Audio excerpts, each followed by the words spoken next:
Primero hay un sonido, un pitido monocromático, luego otro y otro, una lluvia de líneas verdes cayendo en la oscuridad, como un falso estrellato digital. Es el código, el sonido de un mundo que se construye y descompone a la vez. Pero este sonido no nace en la pantalla de un cine, nace en una sala de edición, en una madrugada de 1998. El aire huele a café frío y a polvo de equipo electrónico. En un monitor, un hombre con abrigo negro gira en el aire, y las balas a su alrededor se frenan, como si el tiempo mismo dudara. El efecto no termina de funcionar. La imagen se traba, se pixela, se rompe. Hay un suspiro de frustración. Un clic. Reintentar. Esta es la cocina de la ilusión, el taller donde se fabrica un sueño colectivo que se llamará The Matrix. No hay magia aquí, solo obsesión. Una pregunta técnica que se repite como un mantra. ¿Cómo hacer que el público sienta en su propio cuerpo la sensación de que el mundo es falso? A finales de los años 90, esa sensación ya flotaba en el aire. Era un malestar difuso, un zumbido de fondo. El mundo prometía una nueva era digital, brillante y conectada, pero algo en su textura empezaba a oler a plástico. Las calles se llenaban de pantallas. Las conversaciones migraban a chats anónimos. La realidad, la de los cuerpos y el asfalto, parecía estar recubierta por una segunda piel hecha de datos, de imágenes, de signos intercambiables. No hacía falta ser filósofo para sentirlo. Bastaba con pasar demasiadas horas frente a un computador, hasta que los ojos ardían y la luz del día parecía demasiado cruda, demasiado real. The Matrix no inventó esa inquietud. Le dio una forma, una mitología, un espejo agrietado en el que mirarse. Su genio no fue predecir el futuro, sino poner el dedo en una herida que ya estaba abierta, el anhelo y el terror de despertar. Por eso su creación no fue un cálculo, sino un acto de fe. Dos creadores, obsesionados con los cómics y la filosofía, convenciendo a un estudio para que financiara una idea casi inenarrable. Una película de acción que sería, en secreto, un cuento de hadas postmoderno. Un viaje de iniciación donde la salvación no era un arma, sino una pregunta. ¿Qué es lo real? El riesgo era total. El presupuesto era enorme. Las expectativas eran nulas. Todo dependía de una alquimia imposible. Convertir conceptos abstractos en sudor, en velocidad, en adrenalina pura. En hacer que la duda filosófica doliera en los músculos. Que se sintiera en el vuelo de una capa de cuero. En el sonido metálico de una bala detenida en el aire. En esa sala de edición, mientras el código verde cae una y otra vez en el monitor, no hay certeza. Solo hay la tenacidad de quienes intentan construir fotograma a fotograma un espejo lo suficientemente claro y lo suficientemente roto como para que nos reconozcamos en él. El sueño está a punto de comenzar, pero primero debe pasar por la pesadilla de la creación. Antes de The Matrix estaban los planos.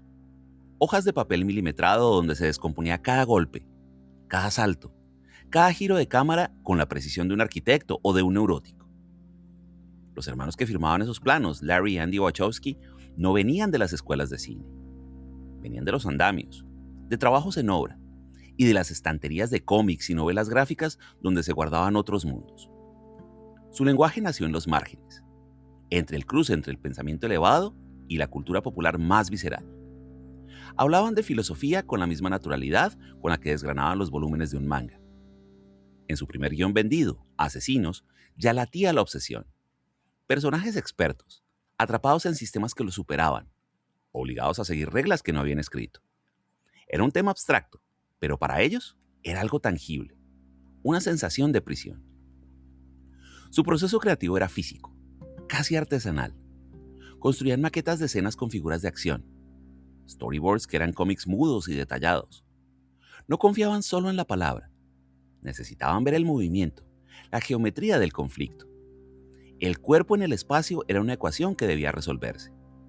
Y en ese cuerpo, en esa relación con la carne y su representación, habitaba una pregunta más profunda, aún no formulada en público. Porque mientras escribían sobre Neo despertando en un mundo que no era el suyo, ellos mismos navegaban en una transición íntima y monumental, la que años después los llevaría a vivir como Lana y Lily Wachowski. En aquel entonces, ese viaje era privado, un código oculto dentro del código. Pero su arte lo intuía. The Matrix no trata solo de escapar de una simulación. Trata la disforia de habitar una identidad que no te pertenece, de mirarte al espejo y ver un rostro ajeno, una cáscara prestada, de la necesidad brutal y liberadora de decir mi yo interior no coincide con este envoltorio. Así, la película se convirtió, sin pretenderlo, en un doble acto de autenticidad. Por un lado, la historia de un hombre que descubre su verdadero nombre. Por otro, el vehículo mediante el cual dos creadores empezarían a nombrarse a sí mismos. La prisión que retrataba no era solo digital, era la de las expectativas, los géneros, las categorías que encarcelan al ser. Y la píldora roja, más que un símbolo filosófico, era la promesa dolorosa de poder, por fin, vivir en la verdad de tu propia piel. En una escena temprana, Neo esconde un disco en un libro hueco. El lomo dice Simulacra and Simulation de Jean Baudrillard. Muchos vieron allí una declaración intelectual, un guiño para iniciados, pero era en realidad una pista del delito. Baudrillard no era una referencia, era el arma del crimen. Su tesis, que la sociedad había empezado a preferir la copia al original, el signo a la cosa real, que vivíamos en un desierto de lo real. Los Wachowski no citaban filosofía, la usaban como ladrillos, material de construcción para una prisión que el espectador debía sentir como propia. Tomaron la alegoría de la caverna de Platón y le quitaron la solemnidad. La convirtieron en una sensación física, el dolor de espalda de estar encadenado, el escozor en los ojos al ver la luz por primera vez, la náusea de darse cuenta que las sombras eran mentira. No se trataba de entender a Platón, se trataba de sentirse como Neo, confundido, adolorido, con el mundo derritiéndose a su alrededor. El budismo aportó la estructura del despertar, el samsara como un ciclo de sueño del que hay que liberarse. El maestro, la duda, la iluminación que llega no como un destello de genialidad, sino como un dejar de resistirse. Morfeo no enseña, guía. Neo no gana, se rinde a una verdad mayor. Es un viaje espiritual disfrazado de fuga cinematográfica. Y en el centro, los cuentos de hadas, la llamada a la aventura, el héroe común que descubre que es un elegido. La píldora roja y la azul no son más que la versión cibernética de comer del fruto prohibido o de seguir al conejo blanco. Un lenguaje ancestral recableado para una era nueva. Este menú de influencias no buscaba impresionar, buscaba crear un malestar creíble. Porque la gran pregunta de The Matrix no es ¿qué es la realidad? Es ¿por qué mi realidad me sabe a plástico? La filosofía proveía el vocabulario para ese sabor amargo en la boca, para la certeza visceral de que el mundo estaba mal calibrado, que la piel de las cosas era demasiado lisa, que la luz era demasiado perfecta, que la felicidad programada olía falso. Los personajes no debatían conceptos, los sufrían en carne propia. La idea se volvía músculo, nervio, instinto. Y el espectador, sin necesidad de nombrar a un solo filósofo, comprendía en sus entrañas lo que era preferir la dura y fría verdad al confortable y tibio engaño. La paradoja es húmeda y duele. Para contar una historia sobre la prisión de lo virtual, el primer mandato fue hacerse físico, extremadamente físico. Antes de cualquier efecto digital, estaba el sudor, el crujido de un tendón, el jadeo de un hombre aprendiendo a mover un cuerpo que creía conocer. Keanu Reeves, al aceptar el papel de Neo, no solo firmó un contrato, firmó una sentencia de entrenamiento. 6 meses, 8 horas al día. Artes marciales, técnicas de alambre, lucha coreográfica. Su instructor, el legendario coreógrafo de artes marciales Yuen Woo-ping, no buscaba crear un superhéroe, buscaba crear un lenguaje, un vocabulario de movimientos que dijera sin palabras lo que era la liberación. Cada patada, cada bloqueo, cada giro en el aire era una sílaba de una frase mayor. Mi cuerpo me pertenece. Porque en la Matrix, el cuerpo del durmiente es un mero saco de carne, conectado a una máquina. Es pasivo, consumido, un número en una columna de energía. La rebelión, por lo tanto, no podía ser solo intelectual, debía ser muscular. Debía pasar por reconquistar pulgada a pulgada el territorio de la propia carne. El entrenamiento de Neo no es un montaje motivacional, es un despertar celular, una reconexión nerviosa. Las coreografías de lucha son diálogos en este nuevo idioma. No son combates por la supervivencia, sino discusiones sobre la realidad. Cuando Neo y Morfeo se enfrentan en el dojo de entrenamiento, no se están lastimando. Están probando los límites de un mundo que ambos saben que es ilusorio. Cada golpe es una pregunta. ¿Puedes doblar las reglas? ¿Puedes sentir tu voluntad a través del código? La afirmación de la humanidad no llega en un grito. Llega en un silencio tenso, roto solo por la respiración entrecortada. Llega en el temblor de un músculo al límite, en el puño que se estrella contra un rostro y transmite a través del impacto la evidencia irreductible de la materia. En la determinación silenciosa de un cuerpo que se niega a ceder, incluso cuando la mente calcula la derrota. La verdad del cuerpo se escribe en sudor, en tensión, en el instinto animal de seguir moviéndote cuando todo dice que deberías caer. La película así se convierte en una reivindicación táctil. La victoria final no llega solo cuando Neo ve el código verde y lo doblega con la mente. Llega antes, cuando decide correr, saltar, golpear. Cuando elige confiar en el dolor de sus nudillos, en la fuerza de sus piernas, en el latido de su corazón. En un universo diseñado para reducir todo a ceros y unos, el cuerpo humano, imperfecto, vulnerable y sudoroso, se convierte en el último bastión de lo real. La única arma que el sistema no puede copiar. Para hacer creíble un mundo falso, primero hay que darle una textura, un sonido, un peso en el aire. The Matrix no comienza con una imagen, sino con un zumbido, un pitido verde que es a la vez digital y orgánico, como el latido de un corazón hecho de silicio. El sonido aquí no es un acompañamiento, es una arquitectura. Toma el sonido del viento, ese fenómeno puramente físico del aire rozando una superficie, y lo filtra a través de un circuito. El resultado es un susurro metálico, un viento que nunca tocó una hoja ni una montaña. Es el sonido de la fricción entre lo real y lo simulado. Luego están las balas. No suenan a explosiones, sino a crujidos secos, a cristal quebrado amplificado 100 veces. Es el sonido de la violación de una regla, de una partícula de código forzando su camino a través del aire espeso de la simulación. Y en el clímax de esa violación, cuando Neo se inclina hacia atrás y el tiempo se estira, llega el silencio, un vacío sonoro absoluto, más elocuente que cualquier estruendo. Es el sonido de la duda del sistema, de un paréntesis en la certeza. Lo visual sigue la misma lógica. El famoso código verde que cae no es un efecto futurista elegido al azar. Es el color de los monitores de tubo de los 80, de las primeras pantallas de DOS.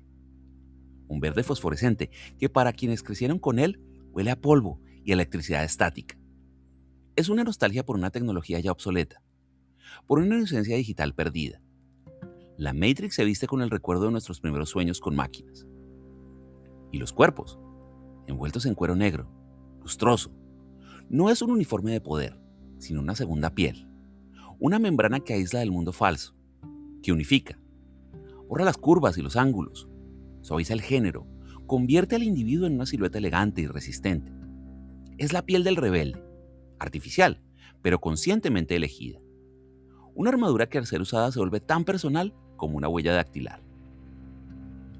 Cada uno de estos elementos es un ladrillo en la construcción de una mentira creíble, pero su verdadero propósito es más profundo. Proporciona los puntos de referencia sensoriales para el despertar, para que cuando Neo toque un espejo y la plata líquida se le adhiera a la piel, el espectador siente ese frío antinatural en sus propios dedos, para que la ilusión sea tan táctil que su ruptura duela físicamente. El casting no fue una búsqueda, fue un reconocimiento. Cada actor principal llegó al papel llevando consigo en su propia biografía artística la misma pregunta que su personaje enfrentaría. Keanu Reeves llevaba años interpretando a forasteros, hombres suspendidos entre identidades, desde el torpe Ted hasta el vacío Johnny Mnemonic. En su vida, un duelo reciente y profundo. En su presencia, una cualidad de no pertenecer del todo al mundo que habitaba. Neo no era un papel, era la cristalización de su propia búsqueda. Lawrence Fishburne aportaba una autoridad tranquila, paternal, pero con un cansancio en los ojos, una sabiduría que había costado sangre.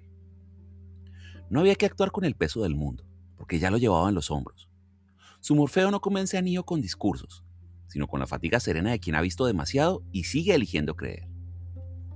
Carrie Ann Moss era fisicalidad pura antes de ser una idea. Su Trinity no solo seduce, ocupa el espacio con la eficiencia de un arma. Mostró la intensidad de quien había luchado por cada papel, forjando una determinación que Trinity canalizaría en cada golpe, cada mirada, cada giro en el aire. y Hugo Weaving. Su agente Smith no es un villano, es un sistema que adquiere un rostro. Una lógica fría que descubre con creciente horror que odia a la humanidad no por orden, sino por envidia. Weaving le da a la máquina una humanidad perversa, la de la represión que se delata a sí mismo. El estreno en marzo de 1999 no se sintió como un lanzamiento, se sintió como un contagio. No era solo una película que se veía, era un código que se instalaba. En los pasillos de los colegios la pregunta dejó de ser ¿la viste? Para ser ¿de qué color es tu píldora? De repente, todos eran teóricos de la conspiración de su propia vida. Los foros en línea, aún primitivos, estallaron. ¿Era posible? ¿Eran posibles las paradojas digitales, los dilemas morales disfrazados de coreografía? La película se desbordó de la pantalla.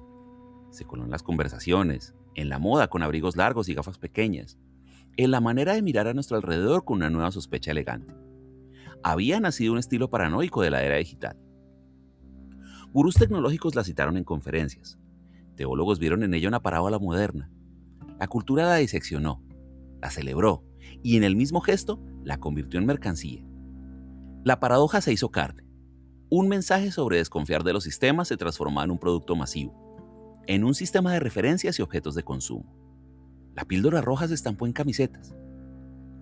Y sin embargo, bajo ese ruido persistía el llamado original. Porque mientras el mito se comercializaba, su pregunta central seguía intacta y vibrante.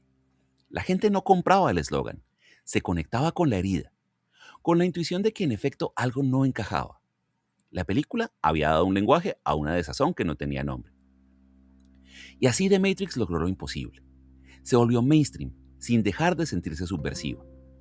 Nos convertimos en una audiencia masiva que colectivamente fantaseaba con dejar de ser una audiencia, con desenchufarnos. El éxito no diluyó su potencia. Demostró cuán profunda era la necesidad a la que respondía. Y aún así, mientras debatíamos su significado, no podíamos dejar de mirar. La ilusión era demasiado hermosa para apartar la vista. 4 años después del contagio llegó la explicación y con ella el desencanto. The Matrix Reloaded y Revolutions ya no podían ser el espejo sorpresa. Tenían que ser el mapa, el manual de instrucciones del misterio. Y al intentar racionalizar la intuición, la magia se fue entre los dedos. Las secuelas ampliaban el mundo, pero lo hacían denso. Intercambiaban la paradoja elegante por la disertación. Morfeo, antes un guía de pocas palabras, ahora pronunciaba largos discursos sobre causalidad y propósito. Zion, la legendaria ciudad, se volvió un escenario político de hormigón y sudor. La paradoja elegante se convertía en un sistema de reglas que había que explicar. La grieta en el espejo dejaba de ser un portal a lo desconocido para ser una fractura que había que analizar. La audiencia, que ansiaba más de la sensación original, rechazó en parte la medicina. Las críticas señalaron exceso de palabrería, frialdad. El hechizo se rompía, no porque las ideas fueran malas, sino porque la naturaleza misma de la revelación es efímera. No se puede empaquetar el despertar. No se puede hacer una trilogía al instante en el que dejas de creer en las sombras. Las películas, en su intento de ser fieles a su propia mitología, la traicionaron sin querer. La profunda verdad que Neo encarnaba en el clímax de la primera parte, soy el elegido, se diluía en complejas profecías y guerras de máquinas. La pregunta se ahogaba en sus propias respuestas. Esto no fue un fracaso, sino una lección, una demostración de los límites del mito pop. The Matrix original había sido un relámpago, una pregunta perfecta. Las secuelas eran el eco, inevitablemente más débil, tratando de convertir un trueno en gramática. La grieta en el espejo, una vez revelación, ahora era solo una rotura. Y uno no puede pasar 2 películas mirando la misma rotura, esperando a que vuelva a sangrar luz. Con el tiempo, el nombre de la película se volvió verbo. Matrix dejó de ser un título para convertirse en una categoría de la experiencia. Un atajo lingüístico para describir cualquier sistema de control percibido. Los medios, la política, los algoritmos. La película había entregado el manual de usuario para la desconfianza moderna. Su lenguaje fue cooptado con una ironía profunda. La píldora roja, ese símbolo de valentía para enfrentar una verdad dolorosa y personal, se vació de significado. Se convirtió en un eslogan para cualquier teoría conspirativa, en un grito de guerra de la certeza dogmática. El mito que enseñaba a dudar de las narrativas impuestas se volvió combustible para narrativas igualmente rígidas. El llamado a despertar se confundió con el deseo de cambiar de sueño, por otro más acorde con nuestros prejuicios. El espejo que ofreció una grieta para escapar terminó reflejando nuestros propios miedos, distorsionados. La profecía se cumplió a su manera. Vivimos en un mundo obsesionado con despertar de algo, pero a menudo incapaz de soportar la luz cruda de la incertidumbre. Preferimos el consuelo de una nueva cárcel, siempre que las paredes las hayamos elegido nosotros. El legado más profundo no es el término, ni la estética. Es la persistencia de la herida que se abrió. La sospecha de que la autenticidad no es un dato, sino una conquista. Y la certeza de que en un paisaje de espejos, la elección más radical sigue siendo la misma. Preguntarse contra toda comodidad qué hay del otro lado del reflejo. El viaje no terminó cuando se apagaron los focos. Quizás solo empezó entonces. Para Lana y Lily Wachowski, la trinidad de The Matrix fue un umbral, no un destino. Un portal que atravesaron para seguir explorando con mayor urgencia y nitidez la pregunta que siempre las había obsesionado. ¿Cómo trascender los límites que nos separan? Sus obras posteriores son el mapa de esa expansión. Cloud Atlas es un poema monumental sobre cómo las almas se reconocen a través del tiempo, el género y la raza, desafiando todas las jaulas. Sense8 es su manifiesto más puro, un himno a la empatía como superpoder, a la conexión nerviosa que salta por encima de fronteras, idiomas y géneros, creando un nuevo organismo colectivo. La pregunta ya no era cómo escapar de un sistema, sino cómo tejer un nuevo tejido de conexiones auténticas. El arte para ellas dejó de ser un espejo para convertirse en un puente, un cable directo hacia la experiencia del otro, una forma de decir una y otra vez que la identidad no es una prisión, sino un campo de posibilidades, que el amor y la comprensión son tecnologías más revolucionarias que cualquier bala esquivada. Así, su vida y su obra se funden en un único arco narrativo, el mismo que empezó con un hombre despertando solo en una cápsula y termina, o tal vez sigue, con la visión de una humanidad múltiple e interconectada, celebrando la infinita variedad de la carne y del espíritu. La búsqueda siempre fue la misma: encontrar y honrar la señal auténtica entre el ruido del mundo. El código verde sigue cayendo, pero ya no es solo el sonido de una prisión. Es el sonido de una pregunta que se repite en loop desde aquella sala de edición hasta el fondo de nuestra conciencia colectiva. Una pregunta que la película no resolvió, sino que implantó como un virus benigno en la cultura. The Matrix perdura no por sus respuestas, sino porque mantiene viva la herida de la duda, porque convirtió un malestar filosófico en una experiencia sensorial. El frío del espejo que se derrite, el crujido de la bala detenida, el peso del cuerpo al despertar. Nos dio un lenguaje para lo indecible, la sospecha de que la realidad podría de hecho tener costuras. Hoy el mundo se parece más a su profecía de lo que nadie hubiera deseado. Vivimos inmersos en capas de simulación, perfiles digitales, realidades aumentadas, narrativas personalizadas. Las pantallas ya no son ventanas, son la piel del mundo. Y sin embargo, la elección que plantea la película se ha vuelto más íntima, más difícil. Ya no se trata de escoger entre un mundo real y uno falso, sino de discernir entre el murmullo constante de versiones qué fragmento de verdad nos pertenece, qué sentimos auténticamente al tacto. La última imagen no es de Victoria, es la de Neo volando hacia un cielo pixelado, roto, infinito.